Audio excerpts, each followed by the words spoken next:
Have you ever wondered what happens when a perfect life shatters in complete silence? Isabella, the pregnant wife of millionaire Richard Sterling, had everything a woman could dream of.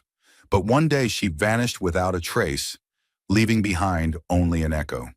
While Richard's ambitious mistress, Chloe, celebrated her victory, she never imagined the man who had everything would break down and cry, not for his lost possession, but for a love he never knew he had. This is a story of how a quiet departure created the loudest roar, proving that true wealth isn't what you own, but what you can't bear to lose. The late afternoon sun, the color of expensive champagne, slanted through the floor-to-ceiling windows of the penthouse, illuminating dust motes dancing in the air like tiny, carefree spirits. Isabella Sterling watched them from her perch on a velvet chaise lounge, one hand resting protectively on the gentle swell of her stomach. At 7 months pregnant, her body was a landscape of change, a testament to the new life she nurtured within. The baby, their son, was the one pure, untainted thing in this gilded cage.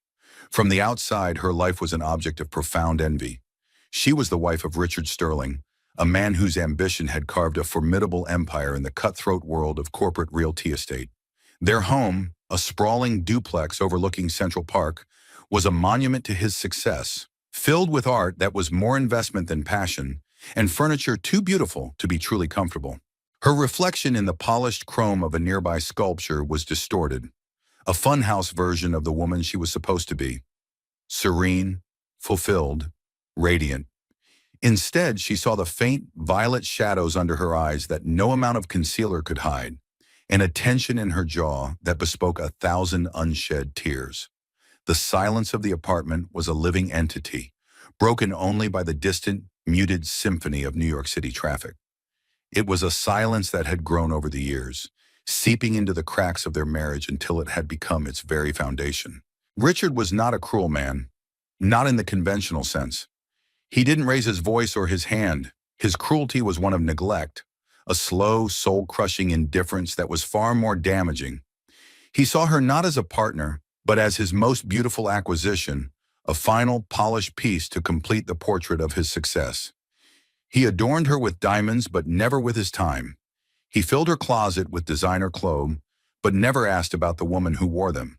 He had provided the sperm for their child with the same detached efficiency he applied to a business transaction, a necessary step to secure his legacy. Her phone buzzed on the marble side table. A notification from a society blog. A picture of Richard captured last night at a gallery opening she had been too fatigued to attend. He was laughing, his head tilted towards a striking redhead in a green silk dress. Isabella zoomed in. Chloe Summers, an up-and-coming architect Richard's firm had recently contracted. She was sharp, hungry, and exuded the kind of predatory ambition Isabella recognized in her husband, because she'd once seen it in herself long ago. Isabella had seen the lingering glances, the late-night texts disguised as work, the scent of a different perfume on his suit jackets. She wasn't a fool. She closed her eyes, and instead of the penthouse, she was back in her small, cluttered apartment in Brooklyn, years ago. A younger Isabella, a law student with fire in her belly and a fierce belief in justice. She had dreams of working for a nonprofit, of being a voice for the voiceless. Then Richard had swept into her life, a force of nature, dazzling her with his charm and the sheer scale of his world. She had mistaken his ambition for passion, his possessiveness for love. She had allowed herself to be molded, polished, and placed on this pedestal, slowly forgetting the woman she had intended to be. The fire had dwindled to an ember, and now she feared it was almost out. But the baby changed everything. His tiny flutters against her ribs were a constant reminder of a life beyond this suffocating luxury. He deserved more than a mother who was a ghost in her own home and a father who was a stranger. He deserved authenticity, warmth, and a love that wasn't transactional, and she deserved to be the woman who could give him that.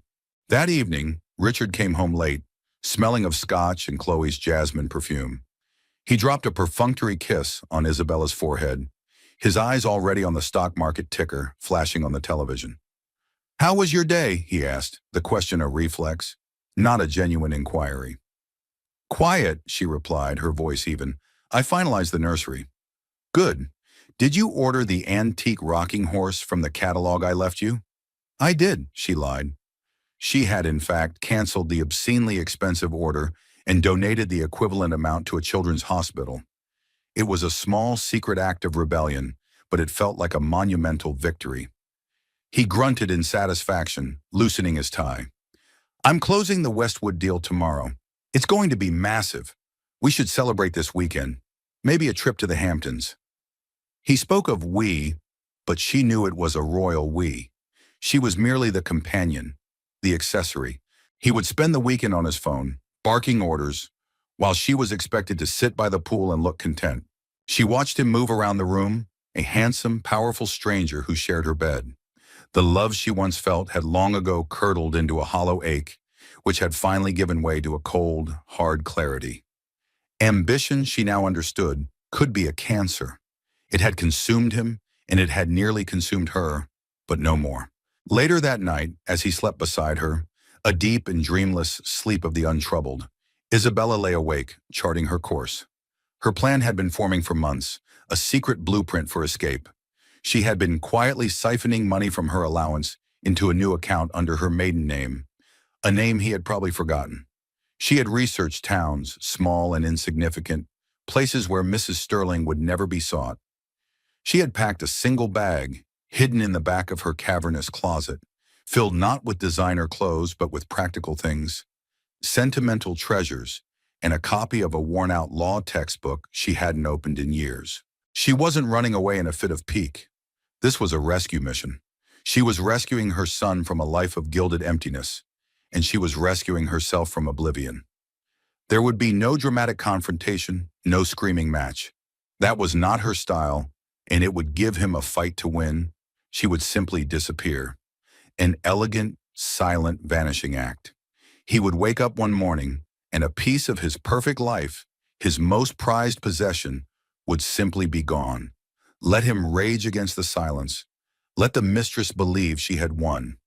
Isabella knew the truth. She was finally setting herself and her child free.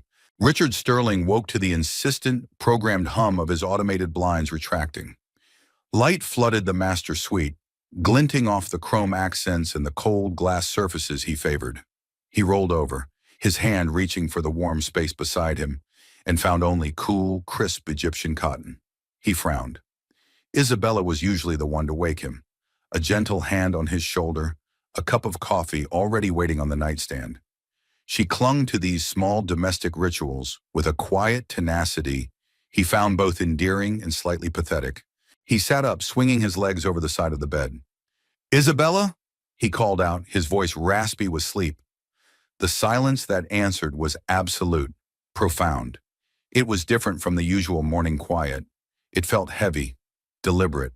He walked through the suite, into the cavernous walk-in closet, her side meticulously organized, but somehow looking untouched. He checked the master bath with its twin marble vanities. Her toothbrush was missing, a small, insignificant detail, yet it sent a strange prickle of unease down his spine. He descended the floating glass staircase to the main living area. The penthouse was immaculate, as always. The cleaning staff had been yesterday, but the air was still sterile. Her favorite cashmere throw was folded neatly on the chaise lounge, not artfully draped as she usually left it.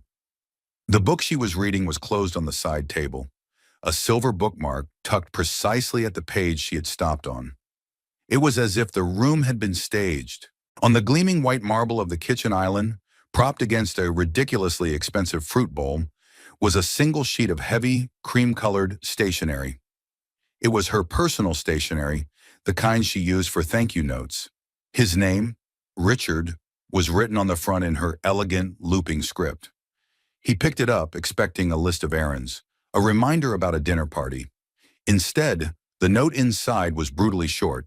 "I am gone. Please do not look for me." That was it. No explanation, no recriminations, no signature. The words were stark against the creamy paper. He read them again, and then a third time, a cold knot tightening in his stomach.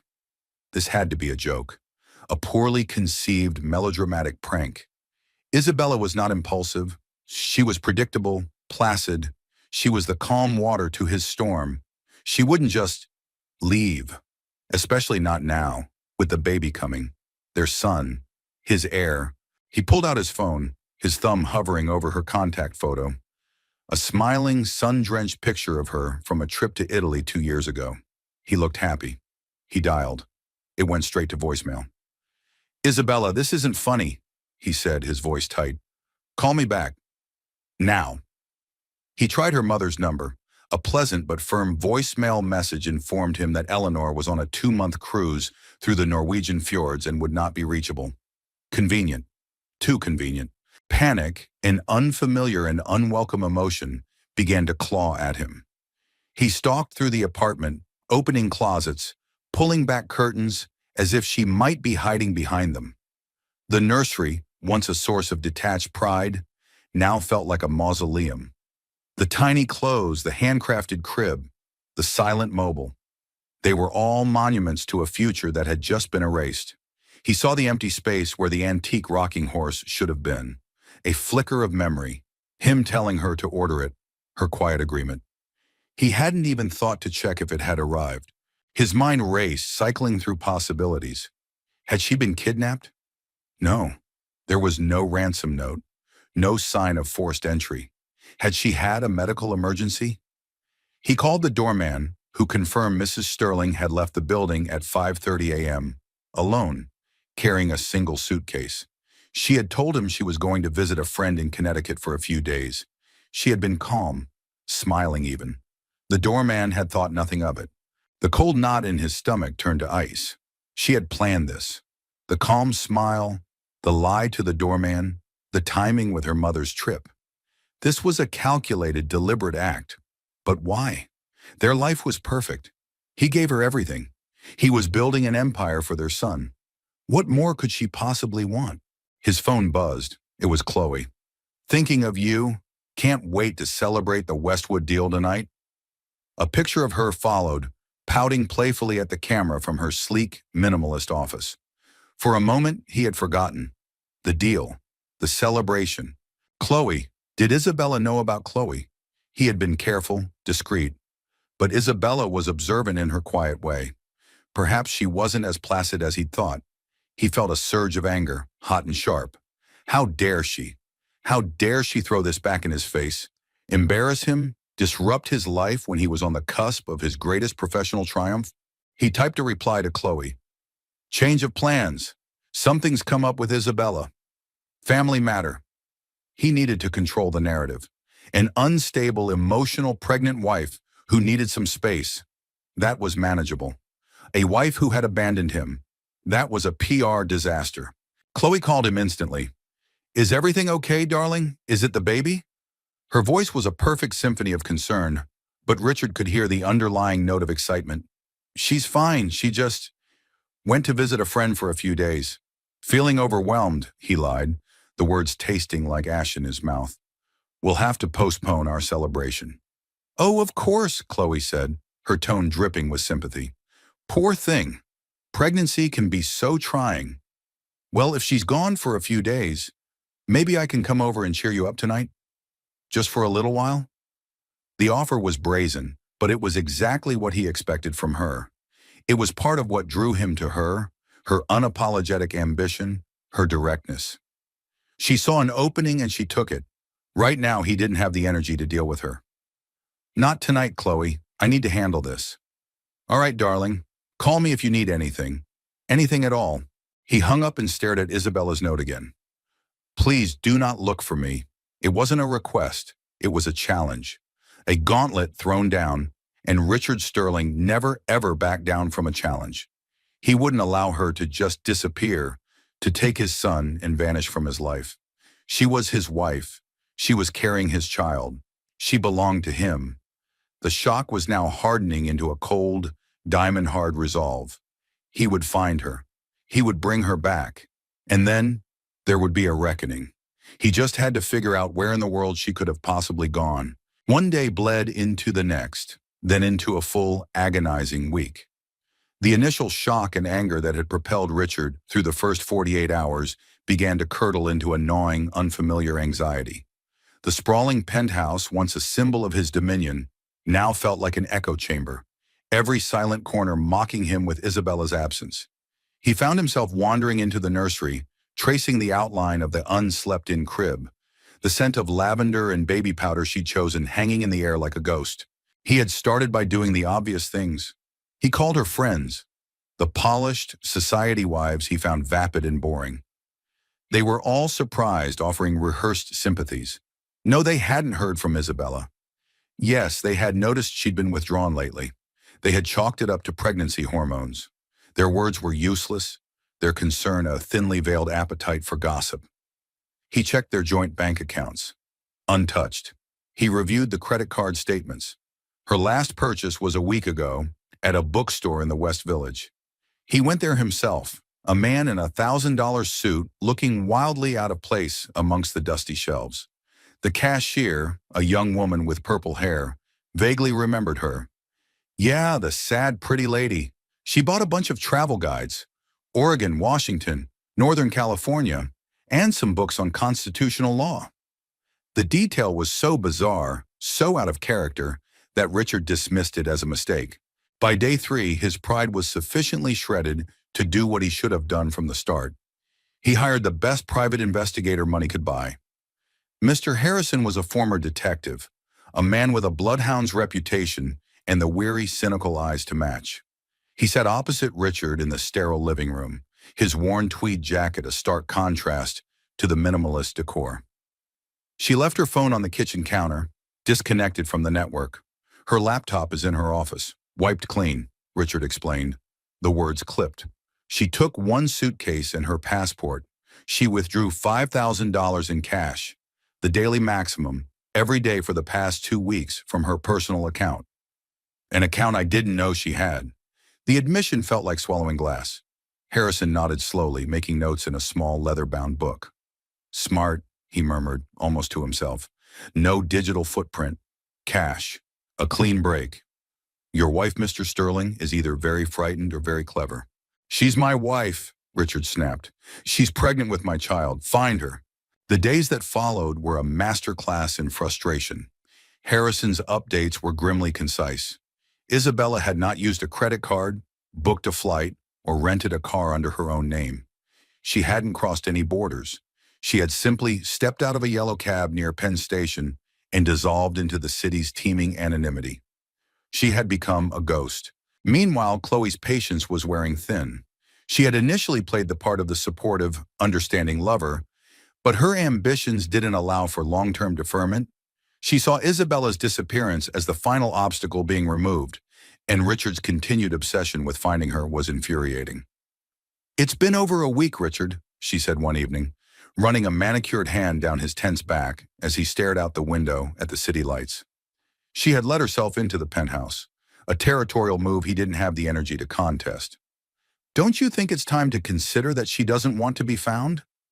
Maybe she ran off with someone. Don't be ridiculous, he scoffed, but the seed of doubt, poisonous and unwelcome, took root. Was it possible? Had her quietness been a cover for a secret life he knew nothing about? Is it ridiculous? Chloe pressed, her voice silky smooth. She was unhappy. You said so yourself. She's a beautiful woman. Well, maybe she found someone who could give her what you couldn't. I gave her everything, Richard bit back, turning to face her. Did you? Chloe's eyes were sharp, intelligent. You gave her things, Richard. A beautiful cage. Maybe she wanted to be seen, not just displayed. Her words hit too close to a truth he was unwilling to confront. He hated that she could read him so well. He pushed the thought away, focusing his anger back on Isabella.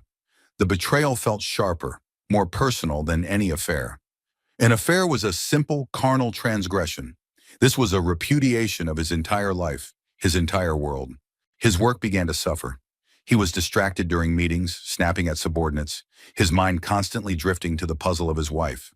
Where was she? Was she safe? The baby. Was his son okay? The question echoed in the dead of night, a terrifying whisper. He had always viewed the child as a concept, a legacy.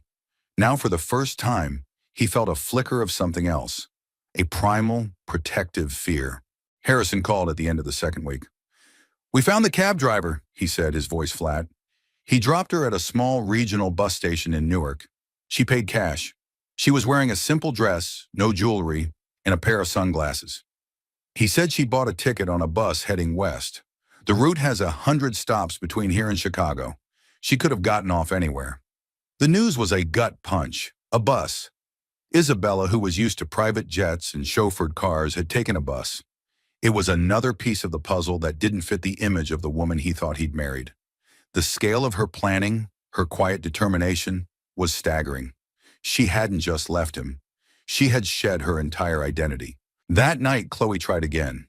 She cooked him dinner, filling the silent apartment with the aroma of roasted garlic and herbs. She wore a black dress that clung to her like a second skin and spoke in low, soothing tones about a new project, a new deal, a future they could build together. She was painting a picture of a life with her, a life where he was the undisputed center, a life unburdened by a sad, complicated wife. "Let her go, Richard," she whispered, her lips close to his ear. She made her choice. Now you can make yours. We can be happy. He looked at her beautiful, hungry face, and felt nothing.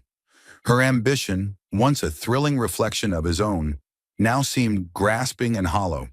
Her attempts to comfort him felt like a corporate takeover strategy. The victory she so clearly felt was a victory over a woman she didn't know, for a prize she didn't understand. His mind wasn't on the future she was selling. It was on a bus heading west into the vast, unknown heart of America, carrying a woman who was a stranger to him and his unborn son. The vanishing act was complete. She had not only escaped, she had erased herself, and in doing so, had left an Isabella-shaped hole in his universe that was beginning to pull him into its void. The investigation dragged on, each day yielding smaller and smaller fragments of information, like puzzle pieces from 1,000 different boxes. Mr. Harrison, methodical and relentless, started digging not into Isabella's present, but into her past, trying to find the ghost of the woman she was before she became Mrs. Sterling. What he found chipped away at the marble statue Richard had constructed in his mind. He discovered her old Brooklyn apartment, which she had never sold, only sublet through a discreet agency. The tenant, a grad student, was moving out, and Harrison gained access. The apartment was small, a little worn, but it had a warmth that the penthouse lacked. The walls were lined with books, not just law texts, but poetry, classic novels, and political histories. Tucked away in a closet was a box of old case files from her time at a legal aid clinic during law school. Richard stared at the photos Harrison sent him, files on tenants' rights, wrongful evictions, domestic disputes. She had fought for people, passionately and for free. It was a side of her he couldn't reconcile with the woman who spent her afternoons at charity luncheons. Then Harrison uncovered the bank account, the one she'd been using to save her escape fund. It was opened 8 years ago, before she'd even met him. The initial deposits were small, scraped together from a part-time waitressing job. Over the years after they were married, the deposits became larger, more regular, a portion of her generous allowance meticulously siphoned off. This wasn't a recent plan. This was a long game, a strategy of quiet independence she had maintained throughout their entire marriage. The realization was unsettling. He had been living with a stranger, a woman with a secret life, a hidden core of self-sufficiency he had never suspected. These revelations left Richard feeling unmoored, adrift in a sea of confusion. He would sit in his silent office high above Manhattan and stare at the grainy photo of her on the bus station's security camera. A woman in a simple dress, her face obscured by sunglasses. She looked anonymous, determined. He tried to superimpose the image of his wife, elegant, serene, decorated, onto this fugitive figure, and the two refused to merge. Chloe, ever the opportunist, saw his confusion as fertile ground for her own narrative. She recognized that Isabella's ghost was a more formidable rival than the living woman had ever been. She needed to tarnish the memory, to repaint the portrait of the victimized wife into that of a conniving, selfish runaway. She began to plant seeds, subtle at first, then with growing confidence. "It's the money, isn't it?" she mused one evening, swirling a glass of wine as she lounged on his sofa. She saved all that cash, had a secret apartment. She was never really with you, Richard. She was just waiting for her moment. A woman like that, From a simple background, your world must have been a means to an end. He wanted to reject it, but Harrison's discoveries gave her words a veneer of plausibility. And the baby, Chloe continued, her voice soft with false sympathy. It's the perfect leverage. She knows you want an heir. She takes the baby, and when she finally resurfaces, she'll be able to demand anything she wants in the divorce.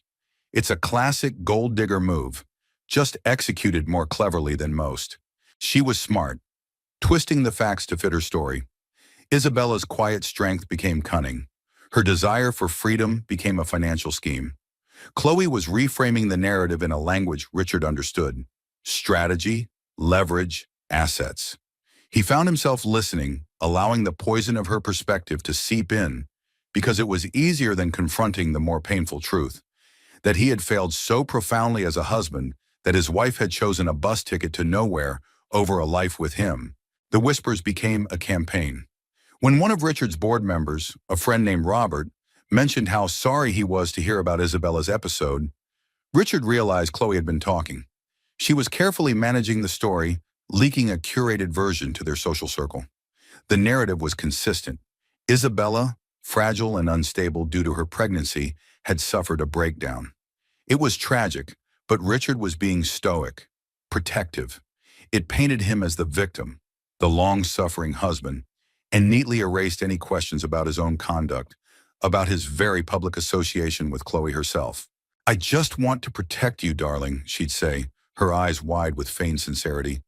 "People are starting to talk, and I can't bear to see them blame you for her instability." The lie was seductive. It absolved him. It allowed him to channel his confusion and grief into a more manageable emotion. Righteous anger. He started to believe it. Isabella the schemer. Isabella the gold digger. Isabella the unstable woman who had stolen his son. One afternoon, Harrison delivered his latest report. "We traced a purchase made with a prepaid debit card, bought with cash in a small town in Ohio, a used laptop. The shipping address was a P.O. box in rural Missouri. By the time my man got there, the box had been closed for a week." "So we're still 2 weeks behind her," Richard said, the frustration a metallic taste in his mouth. "At least. But we found something else." The P.O. box was opened under the name Anna Lawler. Lawler was her mother's maiden name. Anna Lawler. A new name for a new life. She was systematically erasing Isabella Sterling. The coldness of it, the sheer audacity, fueled the narrative Chloe had so carefully constructed. He thanked Harrison and hung up, his jaw tight. He looked around the vast, empty penthouse. All the objects, the art, the furniture, they seemed like props on a stage for a play whose leading lady had walked out. He had bought all of this to impress the world and to possess her. He saw that now. He had treated her like this apartment, something to be acquired, curated, and shown off. He had never once wondered what lay behind her sad, beautiful eyes. And Chloe, in her own way, was doing the same to him. She wasn't trying to build a life with him. She was trying to acquire his. The realization was fleeting, quickly buried under the easier, more palatable anger. Chloe was here. Isabella was gone. He chose the lie because the truth was a mirror he couldn't bear to look into. The cracks in Richard Sterling's meticulously constructed world began to show. The search for Isabella had become a consuming obsession, a background process that drained his focus and energy. At work, he was a ghost haunting the corner office, his mind perpetually elsewhere. Deals he would have once pursued with predatory zeal now felt meaningless. His empire, the monument to his ambition, seemed like a hollow shell. He started seeing her everywhere. A pregnant woman crossing the street would make his heart seize, only to be followed by a wave of disappointment. The scent of rain on hot pavement would transport him back to their first date, a memory he hadn't accessed in years. He was unraveling, thread by thread, and he didn't know how to stop it. The breaking point came during the quarterly board meeting for Sterling Enterprises. It was the culmination of the Westwood deal, his crowning achievement. He was supposed to be triumphant, powerful, in control.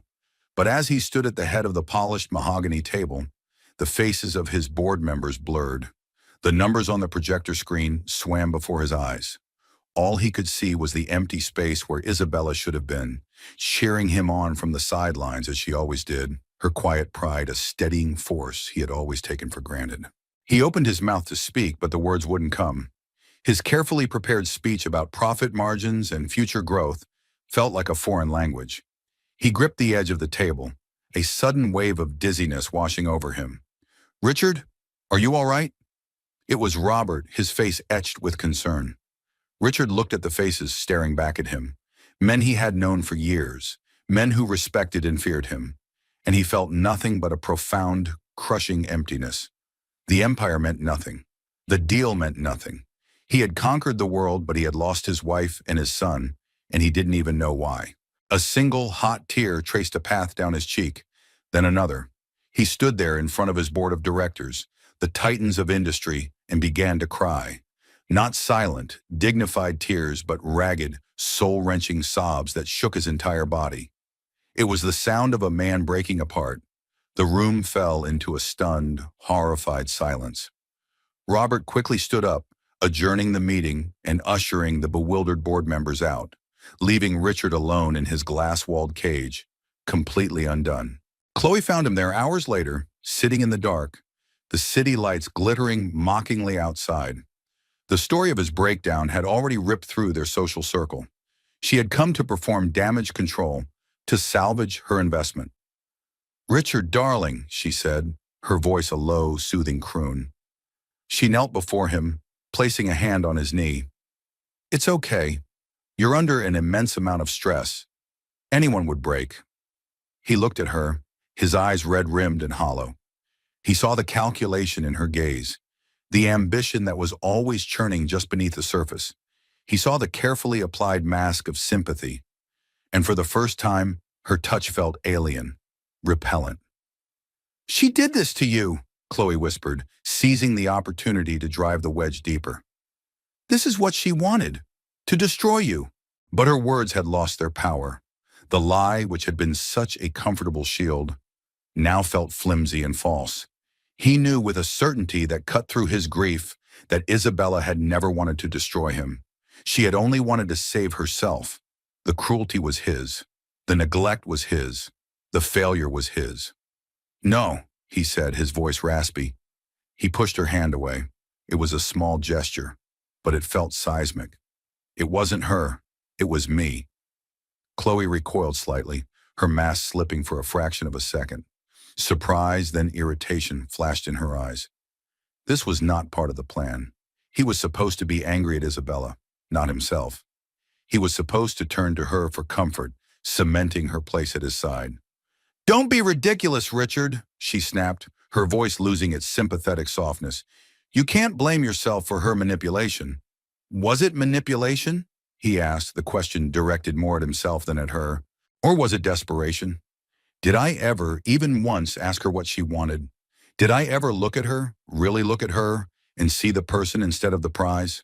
The truth of it, the shame of it, washed over him. He remembered the law books Harrison had found. He remembered her passion, the fire in her eyes when they first met, a fire he had systematically extinguished with his casual indifference.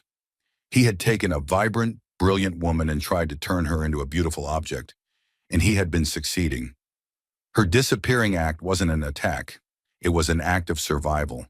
He was crying again, but these tears were different. They weren't for the loss of his possession or the blow to his pride. They were tears of pure, unadulterated grief. Grief for the woman he had never known. Grief for the love he had thrown away. Grief for the child who would be born in some anonymous town, who would never know his father. A father who was only now in his absence, beginning to understand what it meant to love him. Chloe stood up, her face a mask of cold fury.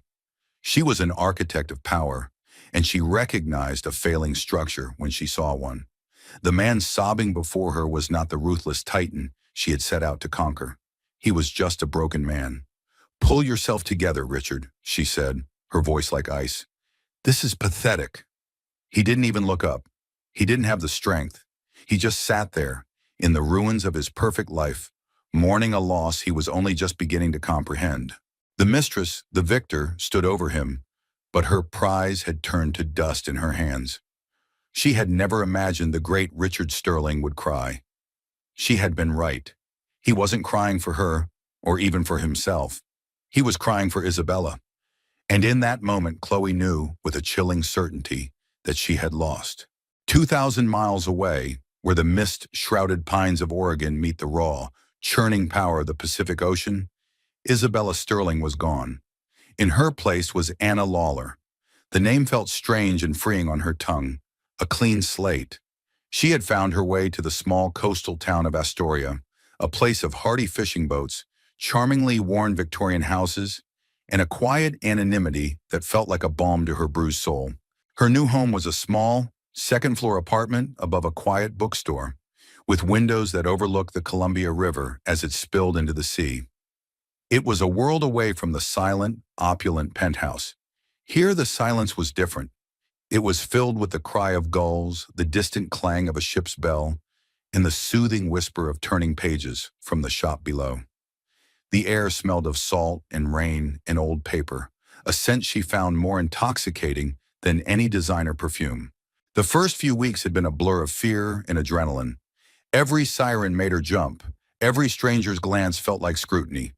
But as the days turned into weeks, the fear began to recede, replaced by a tentative, blossoming peace. She had furnished her apartment with secondhand finds, each piece chosen for comfort and character, not for its statement. A lumpy, comfortable armchair, a sturdy wooden table scarred with the history of other people's lives. A quilt made by a local artisan. For the first time in a decade, she was surrounded by things that felt like her.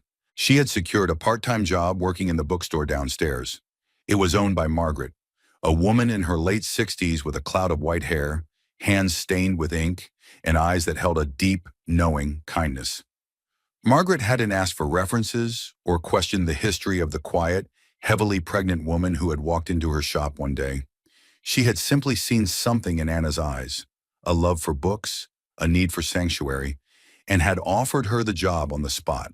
The pay is terrible, the hours are long, and the customers will ask you the most ridiculous questions, Margaret had said with a wry smile.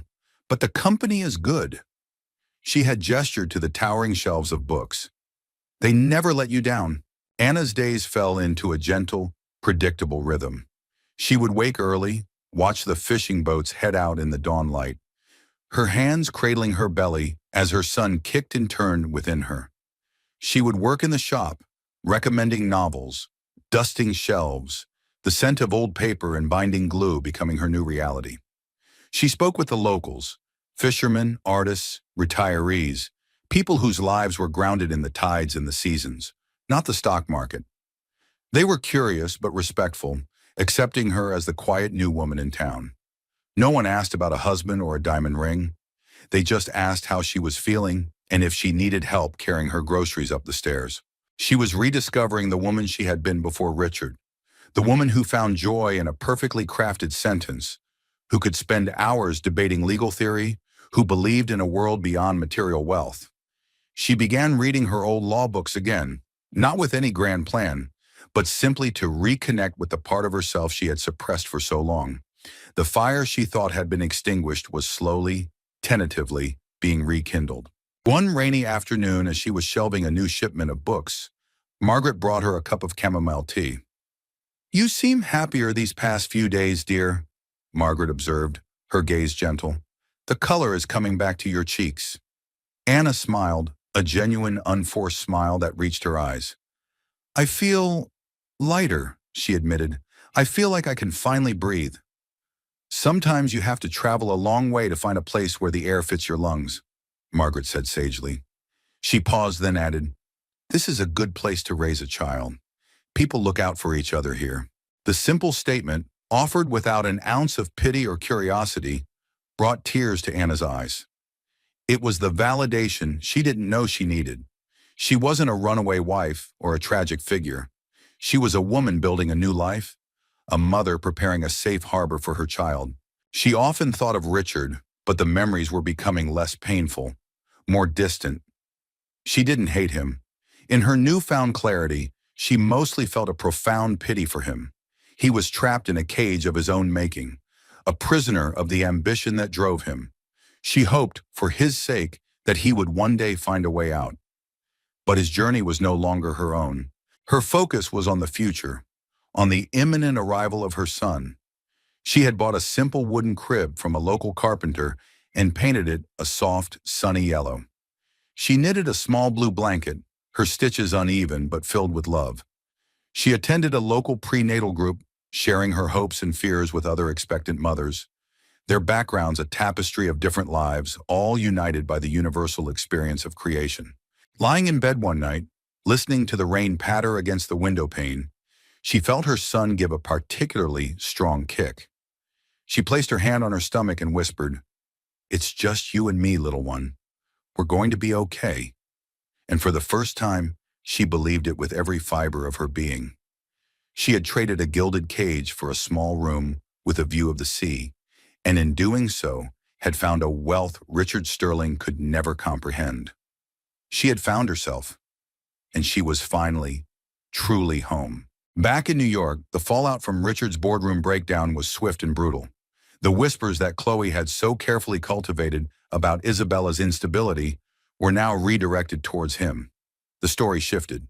Richard Sterling, the Titan, was crumbling under pressure. His judgment was compromised. The carefully constructed facade of impenetrable strength had been shattered, and the sharks in the water were beginning to circle. Chloe, watching her future prospects dim with every rumor, shifted her strategy from seduction to damage control, and finally to desperation.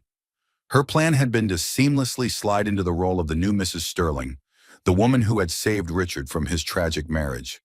But the man she was dealing with now was not the confident predator she'd been drawn to. He was listless, haunted, and, worst of all, uninterested in her. She decided a direct confrontation was her only remaining move. She cornered him in the penthouse one evening, dressed not in a seductive cocktail dress, but in a severe, elegant power suit, as if preparing for a hostile negotiation. "We need to talk, Richard," she began, her tone clipped and devoid of its usual warmth. He was standing by the window, nursing a glass of scotch, a nightly ritual that had become his only comfort. He didn't turn to look at her. "I'm tired, Chloe." "I'm sure you are," she retorted, her voice sharp. "But your little performance at the office has created a massive problem. For both of us. Robert is calling for an emergency meeting to discuss your leadership." "Your leadership, Richard? Do you have any idea how much work I've put into this? Into us?" The raw, undisguised avarice in her voice finally broke through his melancholic haze. He turned slowly, looking at her as if seeing her for the first time. He saw the hard ambition in her eyes, the ruthless calculation. And in that moment, he saw a perfect, horrifying reflection of himself. She wasn't his partner. She was his protégé, his mirror image. She wanted the power, the prestige, the name. She didn't want him, the broken man standing before her. She wanted Richard Sterling, TM, the brand. "This was never about us, was it?" he said, his voice quiet, heavy with a weary sort of revelation. "It was about you." Chloe let out a short, incredulous laugh. "Oh, don't you dare try to take the moral high ground with me. You and I are the same, Richard. We see what we want, and we take it. I wanted you, your world, and I was on the verge of getting it. Don't you think I've earned it? I stood by you. I listened to you moan about your sad, perfect wife. I was here when she abandoned you." "She didn't abandon me," he said, the words tasting of truth. "She escaped." The admission hung in the air between them, stark and undeniable. It was the one truth Chloe could not accept, because it invalidated her entire narrative, her entire victory. "She ran away like a coward," Chloe spat, her composure finally cracking. "She left you and she took your son." "Did she?" Richard countered, taking a step closer, his eyes clear for the first time in months. "Or did I drive her away? Did I create a home so cold, a life so empty, that running into the unknown with nothing was a better option? Did I ever love her, Chloe? Or did I just own her?" He wasn't really asking her. He was putting voice to the questions that had been tormenting him in the dead of night. He saw it all with sickening clarity now. Isabella's quiet sadness, her forced smiles, her retreat into a world of her own. They weren't signs of weakness. They were symptoms of his own failure. Chloe stared at him, her face a mask of disbelief and rage. This was her endgame, and he was rewriting the rules. "I don't have time for your existential crisis, Richard," she said, her voice dropping to a low, threatening hiss. "You need to get a handle on this situation, issue a statement, blame Isabella, tell the world she's mentally unstable, and you're the victim. Reclaim your power, or you will lose everything, and I will not go down with you." It was an ultimatum, a final, desperate gambit. She was trying to appeal to the old Richard, the man who valued power and control above all else. But that man was a ghost. He looked at her, at this beautiful, brilliant, ruthless woman, and he felt a profound sense of pity. She was still trapped in the game he was finally beginning to see a way out of. "It's over, Chloe," he said, his voice flat, final. "What did you say?" "Our arrangement. It's over. I want you to pack your things and leave. From the firm, from this building, from my life." Chloe's face went pale, then flushed with a furious red. "You can't be serious. After everything, you're choosing her? A woman who isn't even here?" "I'm not choosing her," he said softly. "I'm choosing something else, something better. I'm choosing to stop being the man who deserved to be left. You should go." He turned his back on her, a gesture of dismissal more potent than any shout, and looked back out at the city. He heard her gasp, a strangled sound of pure fury. There was a moment of charged silence, and then the sound of her heels clicking angrily across the marble floor, the slam of the door echoing through the vast, empty apartment. He was alone, truly alone. The mistress was gone. The wife was gone. But for the first time since Isabella had vanished, he didn't feel a sense of loss. He felt a strange, terrifying, and exhilarating sense of freedom. He had finally hit rock bottom, and the only way left to go was up. A month after the confrontation with Chloe, Mr. Harrison requested a final meeting. He sat in the same chair he had occupied on his first visit, his expression unreadable, his worn tweed jacket a familiar sight in the now oppressive opulence of the penthouse. "The trail is cold, Mr. Sterling," he said, getting straight to the point. There was no preamble, no softening of the blow. "Stone cold. We've exhausted every lead. The prepaid cards, the P.O. boxes, the false names. She was always 2 steps ahead. She's a ghost. My professional opinion," he paused, meeting Richard's gaze, "is that your wife does not want to be found, and the woman I've been tracking is resourceful enough to make that a reality. You could spend the rest of your fortune and the rest of your life looking, and you might never find her." He slid a final invoice across the table. "I'd advise you to stop, for your own sake. Let her go." The old Richard would have raged, would have thrown more money at the problem, refusing to accept defeat. But the man sitting opposite Harrison simply nodded, a strange sense of calm washing over him. The investigator's words weren't a defeat. They were a form of permission. Permission to stop fighting a war he had already lost, a war he had started. "Thank you, Harrison," he said, his voice even, "for everything." Harrison looked surprised by the quiet resignation. He stood up, shook Richard's hand, and left. The click of the door closing behind him was a sound of finality. The search was over. Isabella was truly gone. Instead of the crushing despair he had anticipated, Richard felt a quiet sense of peace. The frantic energy that had consumed him for months dissipated, leaving a vast, quiet space in its wake. The obsession had been a shield, a way to avoid looking at the wreckage of his own life. Now there was nothing left to do but survey the damage. He started small. He sold the penthouse.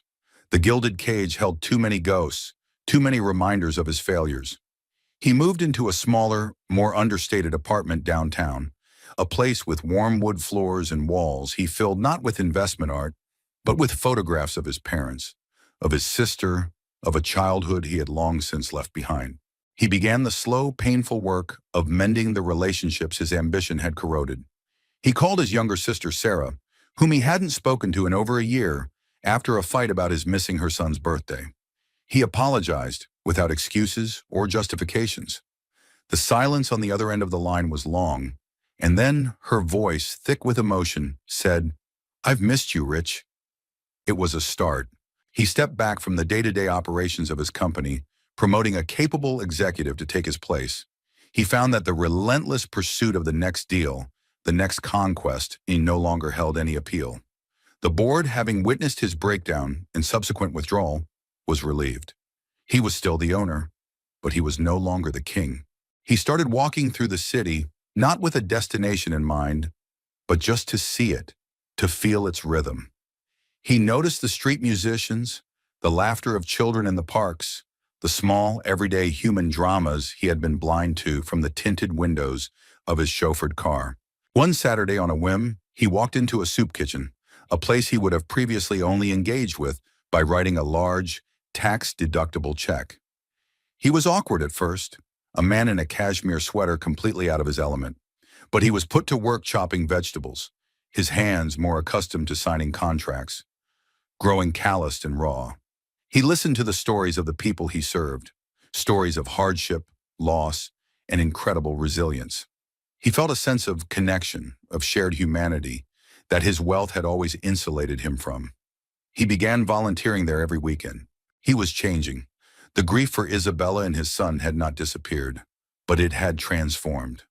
It was no longer a frantic, angry obsession, but a quiet, persistent ache in his heart, a reminder of the man he had been and the man he was trying to become. He wasn't doing these things to find her or to earn her forgiveness. He was doing them for himself. He was trying to build a life that the woman she had become might not have needed to escape from. He thought about the child, his son. The boy would be almost 2 years old now. Richard would picture him in his mind, a small boy with Isabella's serious eyes and, perhaps, his own stubborn chin. He wondered if the boy was happy, if he was loved. He knew with a certainty that brought both pain and comfort that with Isabella as his mother, the answer was yes. He had missed the birth, the first steps, the first words. He had lost the right to be a father, but he could still become a good man.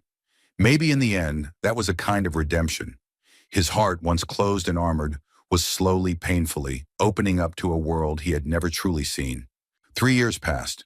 The new Richard Sterling was a quieter, more thoughtful man. His business still thrived, but at a distance managed by others. His life was simpler, his wealth a tool for quiet philanthropy rather than a weapon of ego. The ache in his heart for his lost son and the wife he never knew remained. But it had settled into a part of his landscape, a sad and beautiful feature that reminded him of how far he had come. He was in Portland for a conference on sustainable urban development, a passion project he'd become deeply involved in. The conference ended a day early, and he found himself with a rare, unstructured 24 hours. On an impulse he couldn't explain, he rented a car and started driving west, towards the coast. He didn't have a destination in mind, just a pull towards the sea, towards the wild gray expanse of the Pacific. He drove through forests of towering pines, the air growing cooler, tinged with the scent of salt and damp earth. He ended up in Astoria, the charming historic town clinging to the hillside where the river met the ocean. He felt a sense of peace there, a feeling of being at the edge of the world. He walked along the waterfront, watching the sea lions bark on the docks, and felt a strange sense of belonging, of quietude. He wandered into the town's main street, lined with antique shops and small cafes. A bookstore, with a quaint, hand-painted sign that read Margaret's Books, caught his eye. He stepped inside, the chime of a small bell announcing his arrival. The interior was warm and cluttered, smelling wonderfully of old paper and wood smoke from a small stove in the corner. He browsed the shelves, his fingers tracing the spines of well-loved novels. And then he heard it. A woman's voice, soft and clear, reading from a children's book. "The moon is high, the stars are bright. Sleep now, little one, and dream of the light." The voice was achingly familiar. His heart began to pound, a frantic, thunderous rhythm against his ribs. He moved slowly, cautiously, towards the children's section at the back of the store. And there she was. She was sitting in a small rocking chair, a little boy with a mop of dark, curly hair nestled in her lap. It was Isabella, but it was also not Isabella. Her hair was shorter, her face was free of makeup, etched with fine lines around her eyes that spoke of laughter and worry. She wore a simple sweater and jeans. She looked real, grounded. The fragile porcelain beauty of Isabella Sterling had been replaced by the vibrant, warm presence of this woman, Anna. The little boy in her lap looked up, and Richard's breath caught in his throat. The boy had his chin, his dark hair, but his eyes were all hers, wide, serious, and intelligent. This was his son. She finished the book and closed it, kissing the top of the boy's head. She looked up then, and her eyes met Richard's across the crowded shelves. For a long moment, the world stopped. There was no shock on her face, no fear, just a flicker of recognition, followed by a deep, calm sadness. And then, something that looked like acceptance. He didn't know what to do, what to say. The script he had rehearsed in his mind 1,000 times, of anger, of pleading, of demanding, vanished. That script was for a different man, for a different woman. She stood up, gently taking the boy's hand. "Leo, this is an old friend of Mommy's," she said, her voice steady. Richard knelt, so he was at eye level with the child. "Hello, Leo," he said, his voice thick with unshed tears. "It's very nice to meet you." Leo stared at him with his mother's solemn eyes, then gave a shy smile. Anna, spoke then, her voice quiet. "What are you doing here, Richard?" It wasn't an accusation. It was a simple question.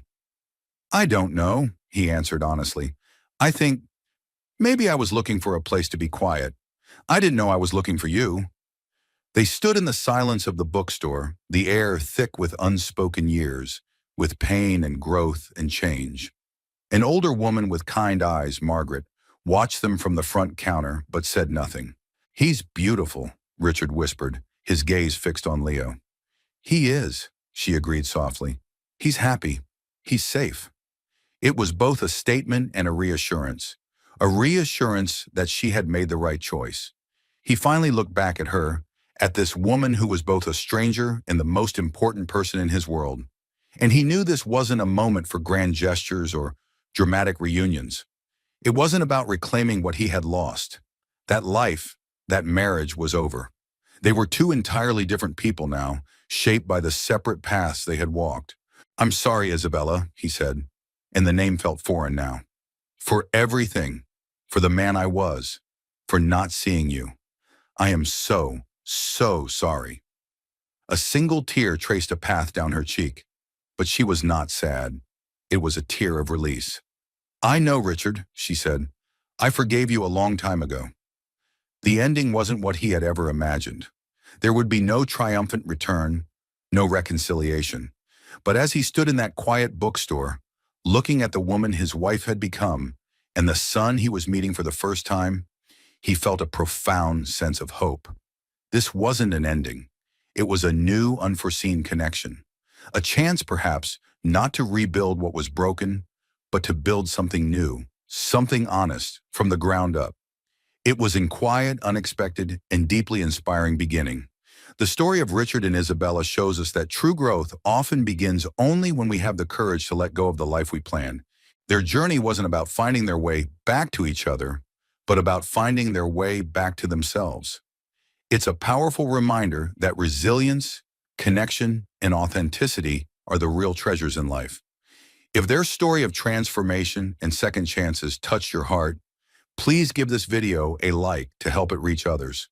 Share it with someone who might need this message, and don't forget to subscribe for more real-life romantic fiction that explores the depths of the human heart. Thank you for watching.